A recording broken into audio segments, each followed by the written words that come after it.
ഈ സ്ത്രീകൾക്ക് എല്ലാ മാസവും ബ്ലീഡിങ് ഉണ്ടാവുന്നുണ്ട്. അത് നമ്മുടെ ഗർഭപാത്രത്തിനകത്തുള്ള എൻഡോമെട്രിയൽ ഷെഡിങ് കൂടെ നടക്കുന്നുണ്ട്. അപ്പോൾ പലപ്പോഴും ഈ ബ്ലീഡിങ് എൻഡോമെട്രിയൽ സെൽസുകൾ നമ്മൾ ഫാലോപ്പിയൻ ട്യൂബിലാണ്, ഓവറിയിലാണ്, മറ്റുള്ള ഭാഗങ്ങളിലാണ് എന്ന് പറഞ്ഞില്ലേ. അപ്പോൾ ഈ ബ്ലീഡിങ് എല്ലാ ഭാഗങ്ങളിലും ഇതേപോലെ മന്ത്ലി ബ്ലീഡിങ് ഉണ്ടാവുന്നുണ്ട്. ഗർഭപാത്രത്തിനകത്ത് മാത്രമല്ല, ഫാലോപ്പിയൻ ട്യൂബിലും ഓവറീസിലും, അതായത് ഈ എൻഡോമെട്രിയൽ സെൽസുകളിലെ എല്ലാ ഭാഗങ്ങളിലും.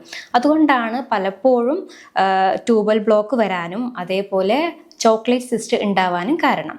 പ്രധാനമായിട്ട് ഓവറിയിൽ ഓരോ മാസവും ഈ ഓൾഡ് ബ്ലഡ്, അതായത് പഴയ ബ്ലഡ് കട്ട പിടിച്ച് നിൽക്കുമ്പോഴാണ് അതൊരു ചോക്ലേറ്റ് സിസ്റ്റ് ആയിട്ട് മാറുന്നത്. പിന്നീട് ഈ പലപ്പോഴും എൻഡോമെട്രിയൽ അഡ്ഹഷൻസ് ഉണ്ടാവാൻ കാരണമാവുന്നുണ്ട്.